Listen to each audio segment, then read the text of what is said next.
Broadcasting from Cincinnati, you're listening to the Ringside Reporter podcast. All the news from the world of boxing right here. Well, I'm talking to you the way I want to talk to you. Now, here's your host, Eric Lorda.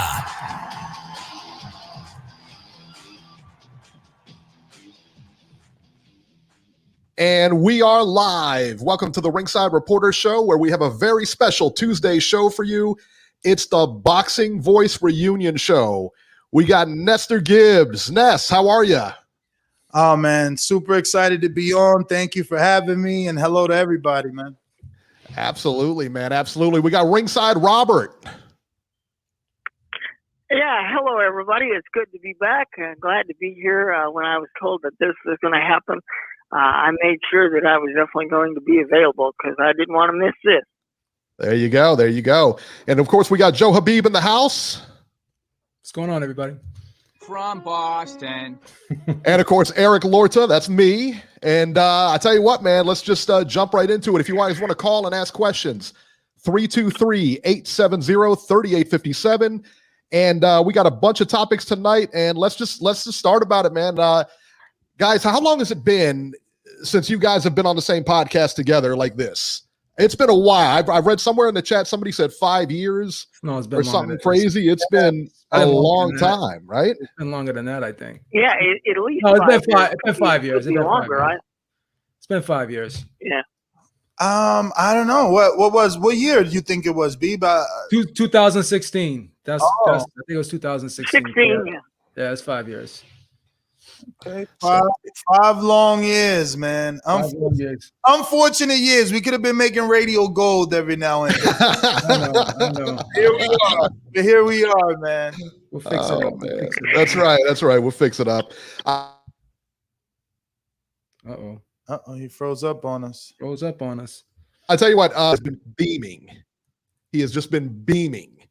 He's so happy to be here, so happy to, he's like, oh, are we going to do the show? He's like, we got to get this together, blah, blah, blah. So he's been very excited about this. He missed you. Yeah, I missed you. Man, good. I see a lot of our mutual friends in the chat, man. So I'm happy, man. I'm happy everybody's rocking out with us, man. Yeah. That thumbs up button, man. Show your love and support for the show, man. We're here to talk some boxing, man. You guys got some pretty good topics. They're definitely going to move the needle.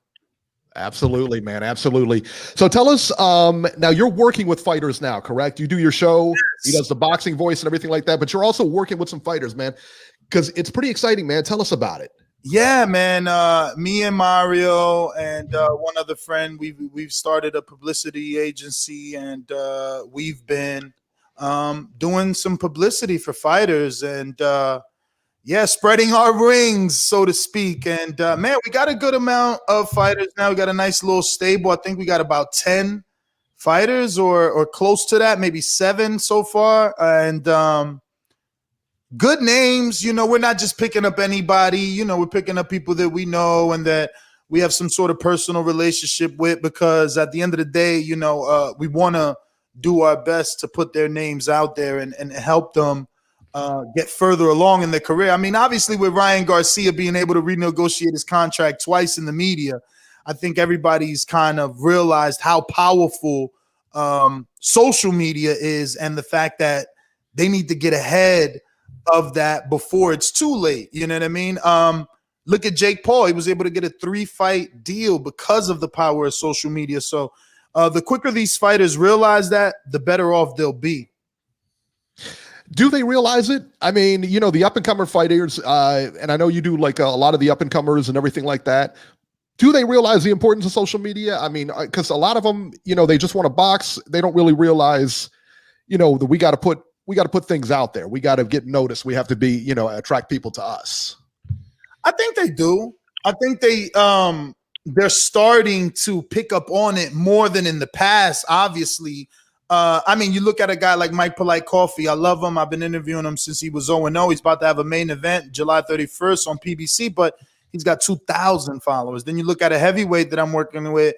He's 5-0, 5 KOs. He's got 40-something thousand followers. So it's about, what are you doing to put yourself out there? And for instance, Dakari might get some hate, aka Mac Truck, because he puts out sparring, but He's 5-0, not signed to a major promoter. He doesn't have Al Heyman, and yeah, he's got more followers. Now, obviously, Mike Polite Coffee is getting the opportunities, but when Mack Truck's phone gets rung, those offers will be better for him because of the following that he brings, because he's already selling tickets, at a ground roots level. So I think it is of grave importance to these fighters. I mean, look at Tank. His following is showing that he's a star, Man, I mean, I was in Atlanta, and I've covered a lot of fights in this time that I've been doing this. People really came out for that kid. Stars and beautiful people, no fights, spending money. So Tank is well on his way. Let me ask you a question. What do you do when, you say, say Dakari has like 40,000 followers and Coffee has like, 2,000 or something like that, and he's going to be main event. What advice do you give these guys? I mean, as far as like, how do they bring that level up? I mean, what is the formula there for them? I think for a Coffee at this point, it's a little bit too late, and it'll work itself out. If we remember, F.A. Ajagba got a PBC fight. I forgot the guy who walked out the ring, but that raised Ajagba 10,000 in that. Oh yeah. So the right fight can take you to the next level. If he knocks out Gerald Washington the way that he knocked out Damani Rock, there's no telling how many thousands of followers he could pick up. When Andy Ruiz beat AJ, obviously we're talking about Anthony Joshua, but he got to 1 million. Then he got with Canelo, and he's at 1.8. So there are ways to raise it, man. Affiliations for sure. And just like you and I, collaborations, you and I getting together, we're mixing my audience and you're introducing me to your audience. Hopefully I'll have you guys on my panel, and it's the same way. And that's what, networking is and growth comes from. Hopefully, that's what happens for Coffee and for the fighters that we're working with, right? Because we want to bring awareness to their platforms, their social media, their fights, give them visibility, help them sell tickets, and hopefully make them bigger names in this sport. For instance, Beeb has 10 years doing this. He's got to know at least 5 podcasters, 5 authors that he can call on that can do him a favor, can write a story because of his time in. He's already put the time in, and I think that's what we have over traditional publicists, right? Like not just the Boxing Voice, but if you guys decided to help some fighters, you have a platform. Traditional publicists don't have a platform. Kelly Swanson, she's a beautiful person, biggest publicist in the world when it comes to boxing, but she doesn't have a platform. She'd be lucky if her Instagram or something is as big as my personal Instagram. So her Rolodex is strong, and her years in the business give her obviously that advantage. But that same time that she has, I'll be putting in. My platform will continue to grow, and I believe I'll have a one up on the traditional publicists, because if all else fails, come on to my platform where we're established with over 130,000 subscribers.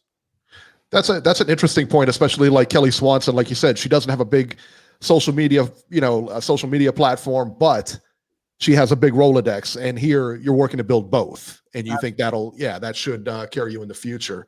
Of all the fighters you have now, if you had to pick one, who becomes champion first? Oh, well, that's easy because she's already become champion. Let me tell you. Minus her. Okay. Well, Shadeja Green. Yes. I think Shadeja Green, I'll probably, get pinned to the cross for this one, but she's going to take out a major name, whether it be Savannah, whether it be Clarissa herself, whether it be Alicia Napoleon, Alejandra Jimenez, or Franchon Cruz Dezern.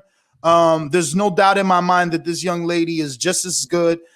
And again, the beauty of this is, like I told her when I seeked her out, I'm not just looking for clients. I shared the ring with Shadeja Green. I've watched her spar men.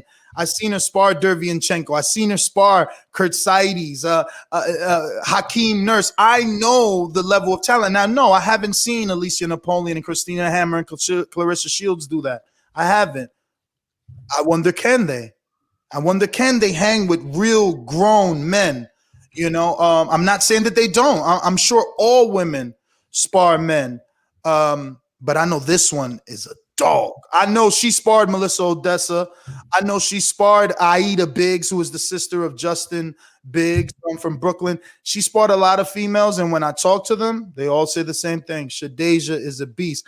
It's like a diamond in the rough.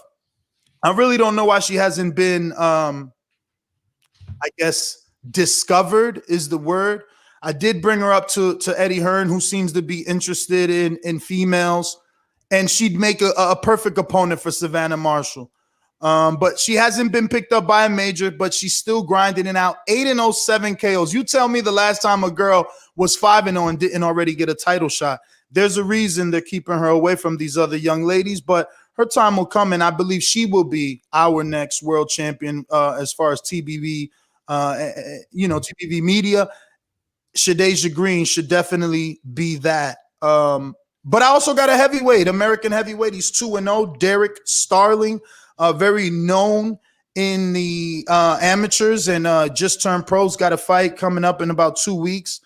And he's big, you know, he's strong, and he's boxing first, right? So as long as he could take a punch, he should be able to go far. You know, Gerald Washington is boxing first, and look at how far his career has gone. Here he is with another opportunity. His knock is the chin. Can he take the chin? You know, we had him on the show. He says, look, it's heavyweight boxing. People call me chinny, but it's heavyweights. But we'll see. Let me ask you a question. So do you help these guys get, you know, you said that Shadeja, she's 8-0. And she's not signed to any big promoter yet. Is that part of your job as well, or is that more the manager's position? It's definitely the manager's job, but I will not lie. I'm helping with everything I can. I'm not gonna tell you anything different than that. Whatever they need help with, I'm trying to help with. Even in our contract, it states any advice me and my team could give, we will give. And, you know, I'm ecstatic. At the moment, I can't exactly say who, but I recommended someone to a lawyer, and they're going to be able to free them out of their contract. So I'm doing okay in the eyes of my clients, and I just want to get more and continue to do a good job for each individual. Like I got Lucas Body, he's from Canada. You know, he's 10-0, 10 KOs, and they're little goals that I'm just I'm falling in love with, right? Like I get to say I represent a fighter that's represented by Phil Greco, former fighter, you know, ties to Al Heyman. I get to say that my fighter is represented by David Itzkowitz, former CEO for Rock Nation. Those are little goals for me. You know what I mean? It's like I said, like Melissa, when we got her, she was just a contender. Now she's an IBO champion. So it's a hunt for the other 5. So that I'm living her story with her. So those little goals, I mean, I'm just happy. I got to smile every day. Yo, it's beautiful that I'm here doing an interview with you guys, because me and Beeb had this conversation all the time. What would you do if you can do this for a living? I wish I can do this for a living. We would say that to each other, and here we are, and we're making the dream come true. And I can't be mad. I just can't be mad. It's like I tell everybody, no matter if I don't get any bigger than I am for the next 5 to 10 years, I'm so happy. Like I'm living in Florida. I got my second home. I didn't even have to sell my first home. Like that alone is an accomplishment for our family itself. You know, you call a real estate agent, they're like, do you need to sell before you're buying? You know, because now they got to sell your house, wait for the closing. Right. No, I don't. That was because of boxing. And I'm just grateful, man. Look, I've made tons of mistakes. You know, me and Beeb's fallout was a mistake. Numerous co-hosts, even some things in most recently I've handled poorly. I just hope I can do better next time out. And, you know, like I'm doing business with Fight Hype, and it's because I seen him and I went up to him, and you know, I used to tell B, a dozen things about Ben Thompson because I was so competitive. It was nothing malice. It was nothing negative. It's just I wanted to win. I wanted to win. So when I seen him, I said, listen, man, if I ever said anything wrong about you, I apologize. That was my competitive nature. I just wanted to win. There was a point when Ben maybe was 60, 80,000 subs from me. I thought I could win. So anything I might have said was all in competitive nature. I let him know that, and I apologize. And then next thing you know, he's giving me an opportunity to double dip, is what I like to call it. Because if I could still put my interviews on my own channel and give them to you and make double, triple, quadruple the amount of money, I'm not mad. And that all came from swallowing my ego and apologizing for my own, aggressive nature. I get a little too excited. I like who doesn't want to win, right? We all want to win. We could, if we could take Khaled, we would. when you're young, you get the knowledge first, and then you get the wisdom second. So now you got the wisdom. You always had the knowledge, but now you got the wisdom. Wisdom is through experience. B, why don't you age, brother? He doesn't, does he? What are you, 52 now? What are you, 52? Be 52 in December, man. Lord crazy. Mercy. Honestly, you look so young. You make me want to comb my beard, bro. Young right now, bro. Thank you, brother. Honestly, I mean, 52, I would have never guessed it. I swear. No. And I feel like when we were together, you would say 44, but you haven't aged at all. That's crazy. It's insane, man. It really is. Yeah, man. The fountain of youth over here. Fountain of youth. Robert, jump in here.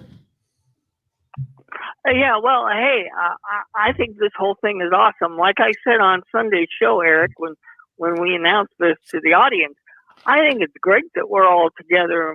We can all work together because instead of being competitors, if we work together, maybe we can figure out a way to bring more people into this wonderful sport that we all love and care about. And we go out of our way to make sure that we watch all the fights and we pay attention to what our fighters are doing. And I think this whole process is fantastic, and I'm glad we were able to do this. I agree, man. For many years, again, I just put myself in this competition with everybody. And, YouTube itself teaches you that in order to grow, you got to collaborate. And I myself alienated myself from anybody I could collaborate with just simply because I wanted to win. But the way to win is to collaborate. And that's my intentions moving forward. I had D-Style on the panel. I'm here with you guys. I was on Major Keys, I believe. I mean, I've been all over, and I want to open that invitation to you guys as well. One thing I will give, 78 Sports and Black Fight, their community is strong, and it sticks together, and they support one another. And, if the YTBC could do that, I mean, there's no telling, what we can do. So yeah, man, I look forward to this not being the first nor the last time that we're on together. I know you guys, a few of you all do kind of like a round table. Unfortunately, it's on my flagship day, but I would like to, come up with another day that works for everybody so that we can, I'll stop popping in the mornings with you for an hour or two. There we go. I could pop in. Let's do it. I can cut my gym session like a little bit back and just pop in. B, you still ripped up over there? In the 200 mark right now, 205 right now. Oh man, he's not flexing today. I don't understand it. You're flexing every other show. Every other show, you're pulling your sleeves up. I can't be doing that. All of a sudden, you're shy now. You want to get shy? I don't want to get what's the matter? You don't want to get flagged. I like that one. Oh, man. Well, let's move to some topics here, man. You had mentioned 78 Sports, and they're part of the LDBC, I guess. Mm-hmm. And they've got a huge, huge following. All of those channels do. You talk about LBDC, you talk about Lion's Den, and all the others. I mean, Blue Blood, I think, is part of that as well. He's got a major channel going on as well. Now, Deontay Wilder gave an interview to 78 just recently, and he stated that he thinks that Fury is going to cheat again. And I guess my thing is with this is that like none of the cheating has been proven. I mean, the commission would have caught something. His drug test would have caught something if somebody spiked his water. There's a billion things we could say, but he continues to talk. I know Fury has kind of buried himself underground in his training and everything like that. What goes through your head? And I'll pose a question to everybody, but what goes through your head when you hear this kind of stuff? You know, when you hear him go on 78 and talk like this and everything like that. Because I know he was a big part of your show at one point. And I imagine that maybe he still is. I don't know. But, you know, how does that – what is your take on that? I think my co-host or someone said it the best. I just wanted to come. What do we got now? 14 days? No, it's the 24th. 24th. So we're at like 19 days or something like that. Yeah, 24. I just wanted to come because there's so much, right? It's like you think Fury's going to cheat, but you're going back to the same commission that you claimed allowed him to cheat. Just so many answers that we're not going to get answers for. We're just not. So the only true answer, in my opinion, is the fight, the outcome of the fight, you know, and who wins it. This fight, it's another beautiful fight, though. Like, the truth is, it's given us something we've never gotten. Look, I'm glad again to be on this show. I was asking, I think, D-Style, and he really couldn't answer it. Maybe Beeb with all the history. Have you ever seen another heavyweight fight that had a trilogy? Let alone if Wilder can win, people might ask for a fourth fight sometime down the line. So this is very historical. Holyfield fought both 3 times. Yeah, that's 3. There goes Frazier Ali 3. Holyfield fought. Yeah. Holyfield fought those both 3 two times. will come to mind immediately. Yeah. Holyfield, Bo, 2 legendary names, and who else? And this is what I'm saying. Frazier Ali. Frazier Ali. Yeah. That so they're putting themselves amongst greats just simply by doing what they naturally needed to do. So if Wilder can somehow get the knockout, which is highly improbable according to most experts in the betting line, even though betting line kind of evened up there, Beeb. It's going up and down. I went up to Seabrook, and he was a plus 220. Then he went up to a plus 260. Wilder. Yeah, so it depends on the book you're going to, because so we got sports books out here now, so we can go up, you can take a ride up to New Hampshire or whatever. We're going to be getting one in September. We got a casino in Everett, like 10 minutes from my house right now. They're going to be getting a sports book in September. So you're going to have all these different lines. Like my brother was showing me, because he goes and plays poker up there, and my friend already bet Wilder at a plus 220. I don't want to jinx him. I don't tell him that I don't think Wilder's going to win or whatever. I just whatever, because I don't want to jinx his bet. But my brother was like showing me that like Wilder's a plus 260 now, so he went up a couple points. It may go down again. I don't know. Yeah, I got him down. He was 250 on mybookie.ag. He's plus 210. Tyson is a minus 270. Okay. So that moved then. That moved significantly. The over-under is minus, and that's pretty even money, because it's minus 115 for Wilder, 7.5, and minus 105 for Fury, over 7.5. So, wow, it's tough. I'd probably take the over. B, did you know I bet the draw on the first fight, bro? Did you really? I bet the draw on the first fight. Wow, that's crazy. That's huge. I caught that 3,700 for the draw. Good for you, man. Bet I made was that fight. I mean, was that draw. I didn't make any other parlays, any other single bets. I just felt the powers that be. And sure enough, I'm not saying that it was corruption, but somehow, some way, we got a draw that was controversial. And did you think it was a draw then? Did you think it was a draw, Ness? Or did you have a problem? Did you have a problem with the draw? I don't have any problem with the draw, because I don't see how people that have been watching boxing, even 2 years, really thought that Wilder didn't win a round from 1 through 4. Yeah. Like, not even one round. Well, think about this. Because you and I, we both had Bradley winning that Pacquiao fight. Like we was in the minority on that one, right? So it's hard for us to criticize other people's scorecards when like we've been on the other end of it, right? So, And Yeah. that's what I get the most shit for, B, because I'm notoriously more of a scorer for boxers. I know you are. Yeah, you like that style. Yeah, Like the boxer, hit and don't be hit. Who wants yeah. to be hit? Like making your opponent miss and making him and you paying him off with a nice counter. That's what this sport is about. That's what I like. You know, Haney Linares up until he got clipped. Man, that was like superb boxing. I love that. You know, I fell in love with Wilder's power because he allowed me to go to so many camps. I've never seen anyone do that in sparring, like on a consistent basis. It just was like, I was mesmerized. And I said to myself, it doesn't matter who he touches, they will go down. And Fury did go down. But the issue is, since that first fight, guys, he's just taking those shots so much better. Even the first fight, like, we can't compare Fury's body language getting up from either of those two knockdowns to any other past Deontay Wilder opponent that has been put down. They all get up delirious, drunk, dizzy, legs not under him. Fury got up, shook it off, and, you know, obviously there's a lot of people that felt he won that 12th round. Not won it, but fought back. And fought back, yeah, for sure. I think the little nuances and the little idiosyncrasies that Fury does, like, I don't think people notice. If you go back and watch when he got knocked down, he's rolling and riding them shots out. He's not catching them shots flush. It's like he can see that right hand at the tail end and he's reacting and he's turning it. Even in the 12th round, he didn't really catch the blunt of that right hand. He kind of still rolled it a little bit, but it was such a hard punch that it knocked him down. I felt it was the left. Like he rolled with the right, but the left. The left.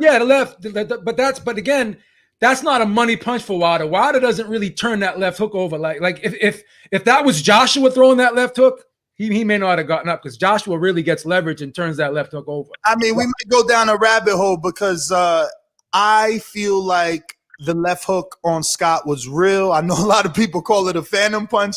But being in the gym, man, and watching him just drop dudes with sparring gear and headgear, I'm just like, yeah, that left hook landed. That shit is real. Like, it's just his power.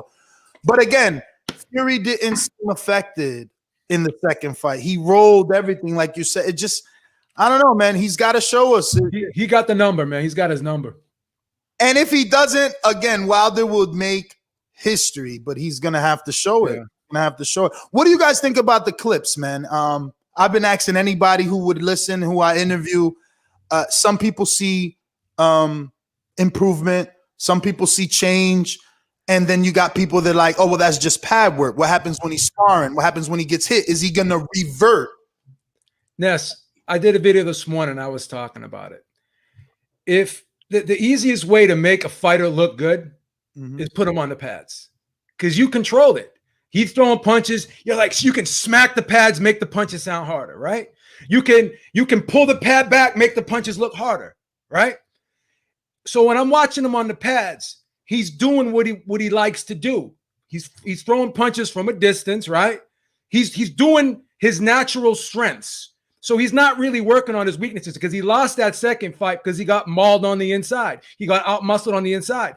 So they should be simulating a real fight. So if you're on the pads with someone like that, you got to get in there and you got to crowd him. You got to bump him. He's got to teach Wilder when Fury gets in there and leans on him, give him the bump and create the space with the bump. Give him a little bump. You know what I'm saying? Give him a little push off. And, you know, you got to make him pull back. So if he's leaning on you, you pull back, let him fall forward. These are all things you got to work on. You got to work on how to deal when this guy's going to body you on the inside. He ain't going to let you get the space to throw the jab and turn the right hand over. He doesn't need someone hitting the back. Like I remember when I used to be at the gym, you know, and a girl would come up to me, hey, can you show me how to throw punches? And then I'd be on the pads with her. I'd be like, boom, boom, like making her punches like, damn, you can punch, baby. Like, because I wanted her to come back and train with me tomorrow because I wanted to get with her, right? That's how you got to make that. That's like a confidence builder, right? So you're making this dude look good, and you're going out of your way to make this dude look good, but you're not working on the weaknesses. You're not correcting mistakes, and you're not adding a new wrinkle. He's just doing what he normally does. He trains himself. He just trains himself, and he got somebody in there that's gonna let him train himself. That's gonna be the yes man. There you go. there you go. Like, come on, like every punch he throws, there you go. Like he's a hype man. Positive reinforcement, B. Okay, but here's the thing. Nobody's perfect. You're walking around all day, right? Whether you're with your woman or your wife, whatever, and she's sitting there saying, "Oh, honey, I love you, I love you." You can't love me that much. You can't be telling me I love you every 5 minutes, right? Nobody's that good, right? You know what I'm saying? You can't give somebody unconditional praise. When you give somebody unconditional praise, that's the world we live in. Everybody gets a trophy, right? Nobody can do anything wrong anymore. Oh, that's okay. It's okay. You struck out 3 times. You can get up next. You can go back and play next time. As long as you tried. Psst, I struck out 3 times. My dad said, what the F is wrong with you, man? You got grounded. Threw me in the batting cage for like an hour. That's what I would have done. So that's what I would have done. I think that this training footage are just him hitting the pads, right? What else has he done? He's not done anything else. He's hitting the pads and he's smashing his right hand. What else is he doing? I'm not seeing anything else. We know he can hit hard. I mean, we know he can hit hard, and watching him on the pads and everything like that, he hits hard, no question. Can this translate into the second fight though? Without footwork, the other thing. Here's the other thing is that, like, all right, so what happens? Okay, so say he changes. Say he's a Jermaine Taylor. Say once he gets hit, does he go Jermaine Taylor? Does he go back to what he knows?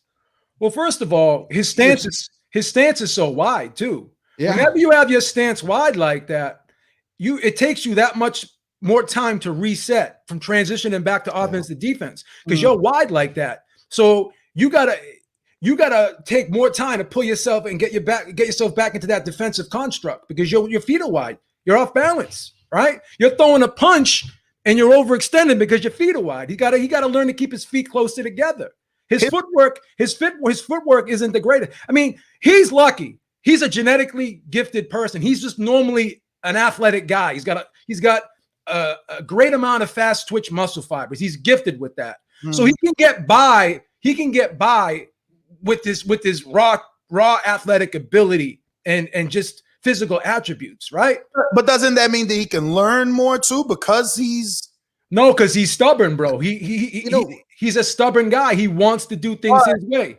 But is that you believing he's still the same? Now, obviously we've had our fallout, but I'm looking at redemption. I'm thinking when you lose, it changes something about you. Now, it could be 2 things. You could go into depression, and lose yourself, or it can motivate you. This doesn't seem like a motivated Wilder to you? I'll tell you the problem, Ness. It's not a motive. It's somebody. He's searching for confidence, Ness. Think about it. He's going into these channels, which is a controlled environment. He's going there because he knows these guys are going to gas him up. He doesn't want to be ever told he's doing something wrong. Soon as you tell him he's doing something wrong, you're wrong, not him. All Paulie Malignaggi did was say, "Hey, I scored the fight for Fury." He attacked Paulie. Paulie didn't call him a name. Paulie didn't say, "Oh, he looked like shit." He didn't talk to him in a disparaging way. All he did was say, "You lost the fight," and that triggered him. All fighters are sensitive. We know that. We've been doing this a long time. We know they're sensitive. But this guy's ego is a little bit more fragile than most. To me, this is my opinion. This is just all my opinion. So for me, he likes to be in a controlled environment where everybody is just telling him what he wants to hear. That word hating gets thrown around so much. You know what that word hating really means? It means you're telling me something I don't want to hear, right? You're not giving me unconditional praise. I need unconditional praise. So if someone does something wrong and no one's going to tell them they're doing something wrong, how do they correct their mistakes? So he's got people around him. If he's telling himself and everybody around him is telling him the only reason why you lost that second fight is because the guy cheated, then you don't have to do nothing wrong. You don't have to correct anything. You didn't lose because of what you did. You lost because the guy cheated. And I don't even think he believes that. He's become a media creation, like a social media creation. YouTube created him, right? This is a character he's playing and YouTube created it. And all the power to him. It's made him more popular, believe it or not, because now he's got a lot of people that are just going to watch to see him lose now. So he's got that side, and now he's got the minions on here. So social media is powerful. And I remember when Eddie Hearn used to say, oh, no one knows who he is, blah, blah, blah. I give him all the credit in the world because he made himself big via social media. He was going to all the fights, doing all the interviews, talking to everybody, going on everyone's podcast. And you can laugh if you want, but he's using the LDBC and the LDBC is using him. So part of me thinks this is just like he's just playing a WWE character right now. I don't even think he believes half of what he's saying. I'm always thinking this is the guy I know. The real Deontay Wilder is that guy that turned pro at 20, did it for his daughter. He's the guy that was driving that Coca-Cola truck, working at them fast food restaurants, and did it for his daughter. You know what I'm saying? He had no money, but he stood by his family and he took care of all his kids. He did what he had to do. That's the guy I think is the real Deontay Wilder. I don't think what we're seeing right now is the real Deontay Wilder. I think this is a character, and I think he's going to play this character because it's getting him attention. It's going to make him money in the long run. And when it's all said and done, he'll probably flip the switch and go back to the old Deontay Wilder. When he rides off into the sunset. That's just my opinion. Do you think the strategy is making him more money by, like you said, by going only to the platforms that you feel comfortable? Isn't he? Well, Floyd did the same thing. Didn't Floyd do the same thing? Definitely did the same thing, right? The blueprint's out there. But Floyd, Stephen A was a lot more interested in Floyd, so he followed Floyd regardless of where Floyd went. Well, what did Stephen A say when Deontay Wilder lost the second fight? Stephen A said, I couldn't sleep. So they're talking about him on Fox. They're talking about him on ESPN. Even if they're saying bad things about him, like Floyd said, as long as you talk about me, that's all that matters. So he actually had to be the bad guy. So he was the good guy, and it wasn't working for him. As soon as he started being outspoken, talking trash to Anthony Joshua, being that bad guy, and then he took it to another level because the LDBC guys made him even more of an anti-hero, right? And he's just riding off that, man. He's just playing that character. Dude, he's got an LDBC thing on his icon, bro. He's officially part of the LDBC right now. It's crazy. Nestor, you spent a lot of time with Deontay in the past, according to your videos and everything. You talked about being in training camp and everything. Is this him? I mean, is this the guy? Is this the same guy that you talk to? Is this the same guy? Does he put on a persona for publicity's sake? And does he have a private persona? I mean, is it just him? He's just kind of morphed into this. Nah, I just think this is his way of stepping back. Obviously, we all had things to say after the fight. And I just feel that Deontay's not handling this situation the way that he handled the Anthony Joshua situation. Like, bro, I made jokes about Joshua daily. Like, how many views did we get off of Anthony Joshua's loss? Like, the memes, if I post any of that stuff, if I post memes of Wilder, like I'm obviously out of the camp, but I can post memes on AJ. It's this unfair double standard that I don't get. When AJ made an excuse and said it was a punch from the gods, they said he wasn't a real champion. Anytime something came up, AJ never said he was knocked out, but that was another excuse that was given or put out there to shame AJ that he was knocked out in sparring by Joey DeWelko. We all laughed. We all did shows. I just don't understand, why can't that energy be the same? Like, it's your turn. He literally said after the fight, he was never a champion. That's why he lost. So now no one can say the same to you? No one can, take the same shots that you took at another champ? I don't know. And I just want the fight to come to get us an outcome because that's the only thing that's going to settle this. Robert, who do you have winning this fight? Well, I have Tyson Fury winning this fight.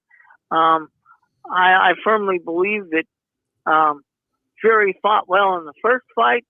He dominated the second fight, and he's riding on a high right now. And I want as a boxing fan, not as somebody that does podcasts or anything, but as a boxing fan, I want to see Tyson Fury win so we can eventually get what all boxing fans want, a unification fight for the undisputed heavyweight title. Because my understanding was they were in the process of negotiating that before all this came down with the arbitrator and stuff.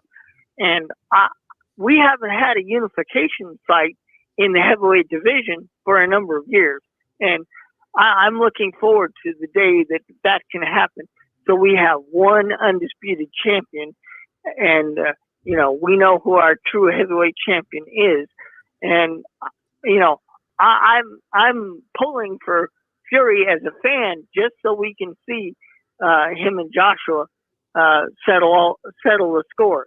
And hey, if Wilder somehow pulls off a miracle, and wins this fight, I want to see. If Wilder wins, I want to see Deontay Wilder do the same thing. I want a unification fight, no matter who wins. I want to see that, because that's something we have not had as boxing fans for quite some time. And I don't think we're going to get it regardless of who wins this Fury Wilder fight, because Fury is so unpredictable. He may retire after this fight. Who the fuck knows? He's so unpredictable, bro. Yeah, that's he is true, an unpredictable guy. That's for sure, man. He's already talking about retirement right now. That's not good. That's not good. Are you guys afraid that he's not taking it as serious as the first and second fight? Because he's not as visible as he once was in his previous training camps. I don't know. He's not even on social media like that. He's dialed in right now. That's what he said. He said he was going to go underground to train. He's going to be cutting off social media and everything like that. I don't know what to make of his silence, to be honest with you. I don't, because he's always out there, I think this is the time to go silent, because when you're out there talking, giving interviews, that's wasted energy. You could be putting forward, towards your training, right? Mm-hmm. That's the thing. How much you think Jared Anderson is bringing to the table? He seems to be one of the lead sparring partners, top rank. They're posting on their social media like this is pay-per-view rounds. Like people would pay for the rounds that Fury and Jared Anderson are doing. How does he help Fury get prepared for Wilder, though? I feel like he's so much smaller. What I think Fury's looking for is he's looking for someone who's going to push him and make him fight a fast-paced fight in the rounds. I think that guy's mainly for conditioning work more so than tactics. Because you've been in the camps, you know how they bring different guys in. They'll bring the fast guy in, and they'll bring the big guy in, and they'll bring the defense guy in, and they'll bring the physical. Like they have all different types. So they're trying to probably cover all their bases. This is the guy that they put in there to make Fury work, in my opinion. Jared Anderson being from Ohio, he's going to put in work. This is the great state of Ohio. Titletown, baby, showing up. So of course they got listen, man, of course they got Jared Anderson in there. Why wouldn't they be silly not to get him in there? It's the next big heavyweight. And look, it's going to help Jared Anderson with his own career. All the work with Tyson Fury, it's going to make Anderson better in his own fight. That's true. He's on the card. Never heard of his opponent, but he's on the undercard. There you go. All right, let's switch gears here real quick. Let me go to the phones. 443. I think this is Baltimore. Robert, is that Baltimore? I think that's Wood. Wood? That's Wood. 443, you're live. That's Troy. Great. That's Troy. Hey, Troy. Yeah, it's Troy. Can you hear me? Uh-oh. Yeah, go ahead. Uh-oh. Good, man. It's good to see y'all together. What's going on, man? I said it's good to see y'all together. How you been, man? Yes, it is. Yeah, good, man. What's the conspiracy tonight? What do you got? Through all this, can you hear me? Because it sounds a little bad on my end, so I don't know how it sounds on your end. Yeah, go ahead. Can't keep calling him with the trap phone. Okay, yeah. Now, through all this nonsense with the video and Wilder, I've always stated that I'm not one for censorship. I'm not one for people getting their stuff pulled. So I'm not agreeing with any of that whatsoever. So, and I know that you're tough enough to go through it, so go on and go through it. But I said something to you a while back. That's when Joshua lost. You laughed at me. I said that Joshua has character, And while there is a character, you fast forward to present day, it's showing itself, isn't it? Now, you don't have to answer that question, but yeah, right? He's gonna take shots at somebody, don't he? He's always taking shots. Seems like my words are coming to light. I mean, maybe, Troy, you know? No, I'm not taking a shot. I'm just... Troy, you always gotta like you have this like Yes, mission. You have this mission to always like you want to prove somebody wrong all the time. Oh, stop, it's like I don't know what it is. No, man. that's I mean, that's absolutely not true. It's all love. It's all love, but like you made a point to come on here and try to make a dude eat his words from like 1965 and shit. Like, what are you doing, man? Like, am I gonna get in trouble? I'm simply saying, when I was 12, I stole a candy bar out of freaking Walmart. Am I gonna get in trouble now? Bring that shit up too? This ain't nothing with him. Okay. What else? I didn't hear you. I'm listening. I'm listening to you, man. I'm listening to you, man. My bad. Go ahead. Yeah, I don't have nothing against this cat, really. I just push back when I get pushed back, but then I ain't got nothing against him. Well, you go on every podcast also, and you man, just I freaking always have a lot of stop with respect for what people, you're bro. doing, You do it everywhere. Huh? It's not you do it everywhere. You go on every podcast and you like try to start arguments with dudes, man. You know that. You're a contrarian. Really? No, I don't. I mean, I still love you, but I mean, and I'm sitting over here smiling because I was on a couple of podcasts yesterday. I was just quiet most of the time, so no. Right. Okay. Yeah, I don't know what you're listening to, but I don't know because I'm not arguing with you now, am I? No, you're not arguing with me. I mean, you're taking shots at somebody else on the panel, though. No, I'm not arguing with anybody, am I? Okay. No, you're not. You're not. Troy, who you picking, man? Who you got? Yeah. Who you got, Troy? To be honest with you, I really don't give a damn about this fight, but I'm going to stick with the prediction that I've always had. I'm going to root for Deontay because I have this thing. Right. Everybody that I root for seems to lose, so I'm going to root for Deontay Wilder. Wow. Yes, sir. So sounds a little backwards, but yeah. Cold, man. Blatantly, you're saying you want him to lose. Yes, everybody I root for seems to lose except for Andre Ward. But so I'm going to root for Deontay Wilder. And my personal opinion on this fight is that Wilder won this fight already and he hasn't thrown one punch. Because I think this is WWE at its best. I think this is a joke. What do you mean? I think this whole situation is a damn joke. What are you talking about? He's not the only person. There's a couple of dudes. There's a couple dudes that think the fix is in on this fight. They think Fury's gonna just like take a dive and shit. For what though? They're trying to. I mean, really, like if he wins this fight. Listen to me, guys. Hold on. Let me. If Fury wins this fight, he goes and fights AJ for like $1 billion. He can build his own space program with the money he's getting. He loses to Wilder, he can't get that money. You know what I'm saying? So, and the trip or the fourth fight is the fourth fight going to be worth this $200 million that Eddie found? No, that theory makes no sense to throw a fight. I mean, man, the amount of money they would have to give this dude. Come on, guys. I don't know. Right. Yeah, I think it's no, but you know what makes no sense? Oh, he's too prideful too, man. He loves to say that he smashed Wilder and he's gonna beat up AJ. Like, come on, man. He loves that he was the first dude to beat up Vlad. Well, he beat him. He ain't beat him up, but yeah, he beat him. That fight was disgusting. I can't even watch it anymore. But yeah. It's an ugly, ugly fight. But the truth is, I just feel that there's something strange about all this because you know the whole thing with arbitration, he didn't really have to go to that. You know, nobody could force you to go to arbitration. Then as soon as this man won, the fight's set already, and you have all the secondary fights that are in place already. You have a date in place already. As soon as he wins, Troy, how did he win the arbitration and then a month later the fight set? Troy, didn't I break this down? Didn't I break this down for you like 5 months ago? What did I tell you? I told you that this third fight was always going to happen. This whole I have very bad memory, so go ahead. I told you this whole arbitration thing was stall tactics because they always wanted to put this fight in front of a live gate. They were waiting for the pandemic to get over. I interviewed Bob multiple times, and he told on himself multiple times. How could there be an expiration date on the rematch clause when Bob was throwing a December date out there and he was throwing a February date out there, and he said the expiration was in October. So I've been saying this for how long? I've been saying this for, Eric, like about 5 months at least. At least. You've been talking about I said that this was just bullshit to stall it out so they could put this fight in front of a live gate. This was all stall tactics, bro. They already knew they was going to win the arbitration was just there, another thing to stall this thing out. Everybody was in on this, bro. I even think Eddie knew about it, bro. No. Which proves my point. Which proves my point that the fix was in on this fight. You just said it. Everybody was in on this.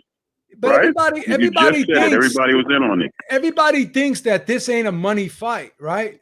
This is a huge fight. This third fight, bro. This is a huge fight. You know, I don't know for sure what was. Where's the promotion? Like, they announced this fight a month ago. There's no promotion. But everybody's really talking no buzz about around it. I mean, everybody's talking about it on social media, bro. I think this fight does 1 million pay-per-view buys. Yeah, but you know what? No. I mean, 1 million is a fail. No. You know what? Everybody always talks about his fight, but it doesn't really sell like 250 that. to 350. Oh no, this fight will sell. No doubt about 250 to 350. I'm telling you, it's not going over. You said that last time. You said that last time, and they did 850, Eric. $1 million? That was a one-sided beat down the last time, man. They're going to do 1 million. You think they're going to do 1 million? That's what you say. They're doing 1 million. I say that I don't know if you guys know But that. Nestor, okay, Quiet, Troy. I don't know if you guys know, but the terrestrial pay-per-views were 800, and then they had digital buys. Remember, they sell all. I'm saying they did 850. No. They may have done 1 million last time, right? 1.2 with the digital, because okay, that's what I was hearing too. Okay, they brought in like 400 just on digital. Because if you buy it off your app, which I don't recommend you doing, no, because you can't get the archive on that. you get no on demand. You get buy it on your box, and you can save it on your box. You're right. If you, that's right. You don't get it. Yeah, you don't get the on-demand, do you? Waste of time. That's right. Off, yeah. man. It's highway robbery. You're renting the pay-per-view. That doesn't make sense. That's not fair. It's a waste of money. It's a waste of money.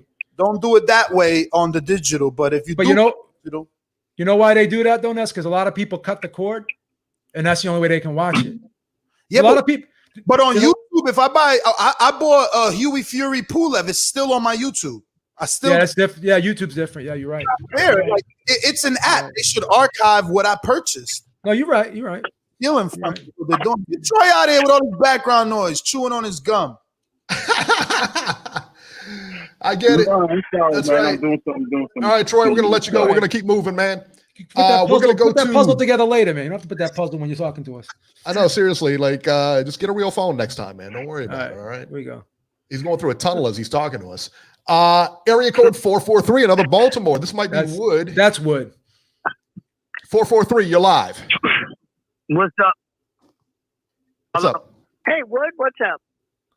What's going on, Robbie? Ness, everybody. I just wanted to go back to reminisce the old times when Ness had to cut me and Beeb. Me and Beeb used to argue like madmen, and Ness was the big guy breaking us up.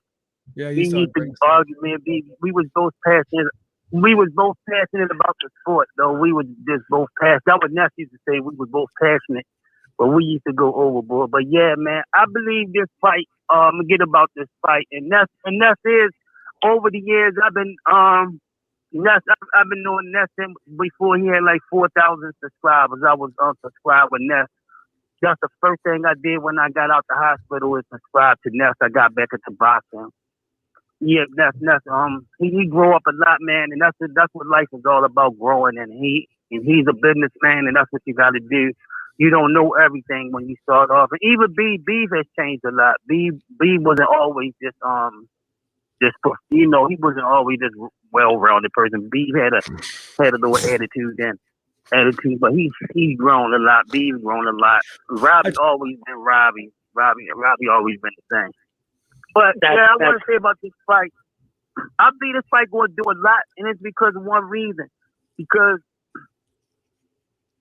he went on to say, when you make up all these excuses, the whole world is going to watch and see what you do next. What you don't blame the mailman, you don't blame the milkman, you don't blame the store salesman, everybody, the referee, the fans, everybody. You have blamed everybody. Now people want to see what do you do next. Now that's why you can't say. That's why he don't have anything to say, because he already done blamed everybody. The whole world is watching Deontay Wilder, and now they want to see what he's going to do. I believe people going to tune in to see what he's going to do now. But I believe, I always said he didn't train. He started believing the hype. He stopped training. That's why I say he panicked. I believe he panicked, and that's why he looked so different. I believe he panicked. Now he's actually training now. He's actually training. That's why he's confident. Now he got a little confidence because he's training. He didn't train the second fight. He started believing the hype. He started believing that's all he had to do is be perfect for 1 second and get you out of there. That didn't work. Now he's back training. The world is watching him. I believe people going to tune in and see if he's going to get himself together. If he get his ass kicked again, he have nobody else to blame.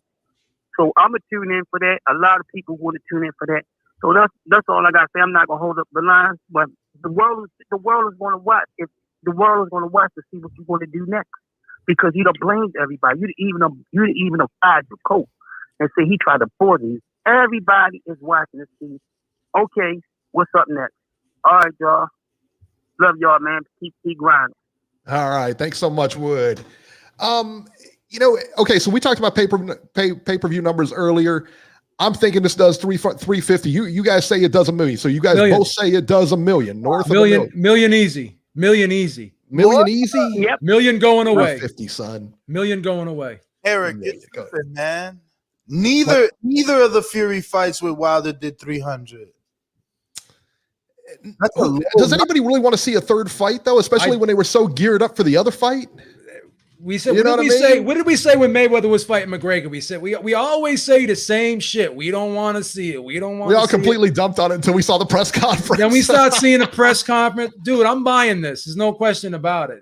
I'm buying it. You and I are cut from a different cloth. We buy everything. We bought the Bobby Gunn fight. You know what I mean? Everybody's gonna buy this, man. I'm telling you right now. Bobby Gunn, the bare knuckle guy?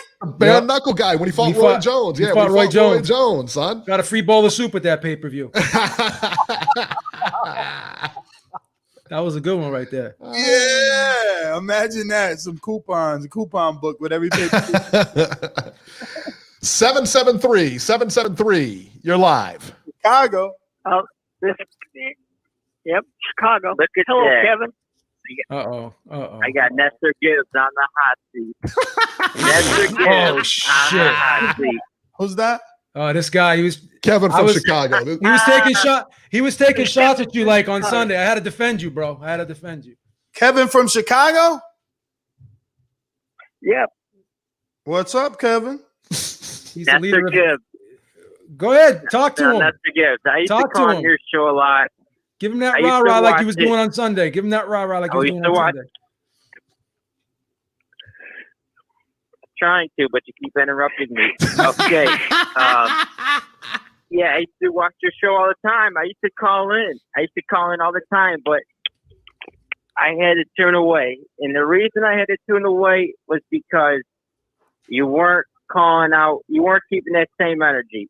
When it came to Devin Haney, I'll never lose to a white boy. When it comes to Deontay Wilder saying, gypsies he's a gypsy, so you never know what a gypsy will do. And with that racial statement there, it's just you weren't keeping that same energy. You're allowing your panel to go on and on about these conspiracy theories, unchecked, the glove and this and that.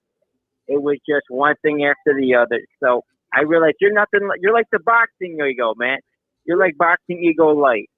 That's you, man. So I had to tune away because I tuned into Beef. Kevin. Beef said it. Kevin. Beef would call it out. He would call out that. That's not very nice. He would call out Deontay Wilder. It's a family show. Come on, that's not with nice. his statement. You think you're being nice right now? You wouldn't call him out, bud. You wouldn't call him out. I can't call him out, man. You know, everybody's entitled to their opinion. And, a guy that signs up to fight the person who's got his number 3 times, that's a very ballsy dude. You know, it's not like he's getting any more fame. He's not checking the popularity box. Instead, he's public enemy number 1 because he forced this fight. So, that says something about him. I think someone else brought up his character earlier, like Troy. And I think that speaks about his character, man. The dude is infatuated with this rematch. We're just gonna have to see what he does.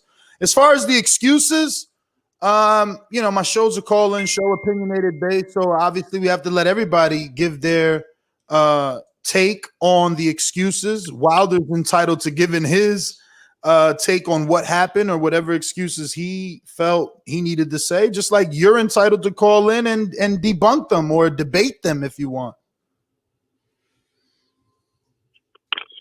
The thing with Wilder is he's got nothing to lose here. He's already got beat twice. Everybody knows that. The first fight, he got a gift draw. The second fight, he got destroyed. So if he loses the third fight, everybody knows he just had his number. Bad matchup. So I'm not buying that. Oh, he's got balls going. He's got nothing to lose. Now, if he goes in there and fights, your question. You're saying, I don't know, Andy Ruiz, and he gets knocked out by Andy Ruiz. Now that's a big hit. So you're saying he has nothing to lose. Are you saying that he comes back from this loss? I'm saying even if he goes out there and gets destroyed by Fury, it's expected. It's expected. He already got destroyed. But people are in the second fight. He got outboxed in the first fight. But that's the point. People are saying if he loses, his career could be over. You're saying if he loses, his career continues, is what you're saying. I just want to be clear. Well, if he goes and fights, let's see, Philip Hrgovic or something, and he gets knocked out by then his career is really over. No, he does. If he loses the Fury, he's going to fight somebody else. So people would just say, "Oh, this is a bad matchup." So it's not over if he loses to Fury? No, it's not over if he loses to Fury. No, not at all, because he's still got a cult following. He could go and fight some lower level competition, and he's going to take a big hit, but it's not over. But now, Kevin, listen. Kevin, most of the boxing public, however, if Wilder were to lose to Fury, especially the way he lost the second fight, if he lost the third fight the same kind of way, most of the boxing public that pay attention to the sport would consider his career over. And you're saying the exact opposite? What would be in it for Deontay Wilder, because he would no longer get the big payday? What would be a worse look? Losing to Tyson Fury or losing to Andy Ruiz, Philip Hrgovic, some of these lower tier fighters? What's a worse look? Losing to lower tier fighters. No, you're missing. Yeah, he would lose. Yeah, if he lost to lower tier fighters, of course it would be bad. But listen to what you just said. If you lose to Fury again, listen to what you just said. You're missing my point. He's going to be fighting lower tier fighters if he loses to Fury. Money. That's what you're just saying. You're going to be putting him in a different class if he loses to Fury, because you're saying he's going to be fighting lower tier fighters. So essentially, that means his career would be on the downside, right? If he's going to be fighting, you're saying lower tier fighters. Those are your words, right? So he needs to win to keep himself up at a high level, correct? So his career would take a significant hit. It would be on the downside. It would be going towards being over. It would be going towards being over. He'd have one foot out the door. I think he said, do you think his career would be over? And I said, no, I don't think his career would be over. I think he still has fights left. He can still put some big fights together with the second tier level of fighters coming up. But will he though? Will he though? You know what I mean? His career, he's not going to want to fight second tier guys. His career at the high level will be over. His career at the high level will be over. The problem you have here, possibly. In my opinion, it would be. Yeah, he's not a champion no more. Of course, he's not a champion. The problem you have here, Kevin, is a heavyweight champion is used to making a significant amount of money. If he loses this fight and he loses as badly as he did the second time around, there would be no point in him continuing to fight, because he would no longer get the paydays that he's used to getting. You think Deontay Wilder would take a lower payday to continue fighting? Name one fighter. Yeah, absolutely. Name one fighter that suffered back-to-back KO. So say he gets beat just as bad as he did in the second fight, right? Name one fighter that lost back-to-back fights horribly like that, like he could in this situation. Have they ever come back from that? Name one guy. Mayorga knocked out back to Look at back. someone like Kovalev. Kovalev. Actually, Mayorga beat. He got beat down. He beat Forrest. He beat Forrest twice. So Mosley lost to Forrest twice and came back and had huge fights. But he never. I'm saying 2 back-to-back devastating knockout losses. I mean, that's what I'm saying. Wilder That's what I'm saying. Out once, man. He only got one. No, but I'm saying if he gets beat in this third fight as badly as he got beat in the second fight, 36, Beeb, he might hang it up. That's what I'm saying. Like, I haven't seen one fighter. Usually, when fighters like suffer 2 bad beatings in a row, that's when they hang it up. Somebody's saying Lennox Lewis. You're the historian. He never lost back-to-back knockouts. No. You guys are missing my point. He always would avenge his loss. My point. My point here is this. If Wilder loses to Fury, people can chalk it up as he just has his number. You just lost to the best fighter in the world, the number 1 pound-for-pound heavyweight in the world. People could chalk it up as that. Now, if he would lose to someone lower tier, if he wasn't able to get this rematch, if the clause, whatever the judge gave him his rematch, then he would have to fight someone else. And if he lost that fight, then he would really be in trouble. Then his career. You're speaking all these hypotheticals. What difference does all this make? What difference does all this make right now? We're here with the third fight, bro. You wanna jump into the freaking quantum realm right now? We're not in the quantum realm. We're in reality here. What are you gonna do? Snap your fingers and with the reality gem and go into another dimension? We're here right now, bro. We're here. You're going down this road like he still got fights ahead of him. His career isn't over. If he loses to Fury, his career is over. I guess it's subjective. Make the money that he's. I guess it's subjective. I think his career. He's not gonna make $10-15 million. I think whatever he's making, but he can still make. I think he can make 10 or 15 million versus Andy Ruiz off a loss.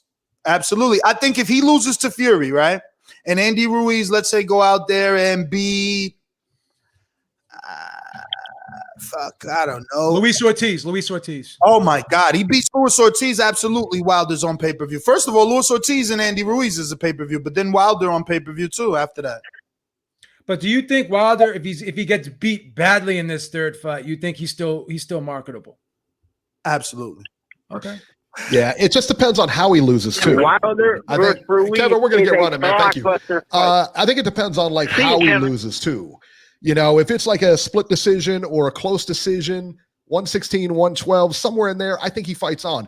But I think if it's a whitewash, I think he's done. I don't think he. I think he retires. I think he retires too, because that's what I'm saying. If he gets beat just as badly as he did in the second fight, bro, I think there's a strong possibility he retires. I don't even think you guys should be leaving that door open for him, because the truth of the matter is, with all this shit you talk, if you get beat again, you better not retire. You can't retire off that. You're gonna retire off 2 losses and a shitload of excuses. You kidding me? You got to come back and beat something. So you're saying he has to go out on a high note, in other words. Brother, how are we going to forget everything that just happened in the last 36 months? I don't think we're going to. I don't think we're going to. No one's ever going to forget it. Oh, if he knocks out Fury, everyone forgives every excuse. Oh, yeah, that's what I'm saying. He got to knock out Fury. If he gets that knockout, every excuse he ever made is forgotten. It is forgotten. I agree. It is forgotten. 100%. Yeah. All right. From Rikers, 508. From this day, you'll be my new fool. Hey, yo! What's happening, people? Georgie. What's up, Georgie? All right, get the subtitles on. Robbie. Caller of the year, baby. Show some respect. Put some respect on his name. Need the subtitles. Go ahead. Hey, champion, Ringside Reporter champion. Don't forget that. Thank you. Thank you, Georgie. Can't believe I lost a pie bet to this dude again. Yeah, you got steamrolled by him. Jesus Christ. Go ahead, Georgie. The hate is real. Robbie! Hey, yo, Robbie. What's up, Georgie? How's that brown sugar at, baby? Tell me about it. Oh, God, don't start that whole business again. That's bad.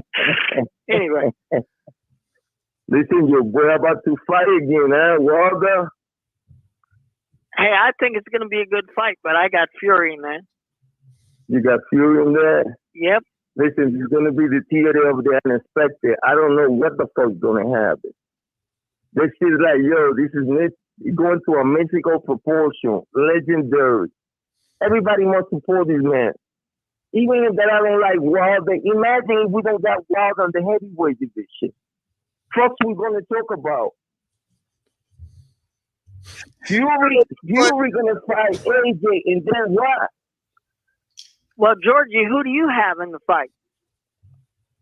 I'm going with the safe shit. I'm going with Fury all day. I think Wilder's mentally broken. He ain't there, baby. That's just he's batting a bunch of fucking attitude with ego and shit. I mean, man, he's not there. He's not focused. I think the training that he's doing is trash. All these fucking lift weights. What you lift the weight for? The whole hardcore agree that makes you really tense. That you know that fluid in the ring, where you do a lot of lifting. Beeb is a bodybuilder. Ain't that common knowledge? Beeb, you're a bodybuilder. Won't you tell these guys you was impressed with Wilder bench pressing 100 pounds over his weight? Let them know, Beeb. I wasn't impressed, bro. Why? I don't like. He's trying to better himself, Beeb. I'm not a fan of 1 rep maxes, bro. This dude, but he's a 200 pounder pushing 315. Oh, it was good. It was a lot of weight for him. Yeah. Could you put up 315, Beeb?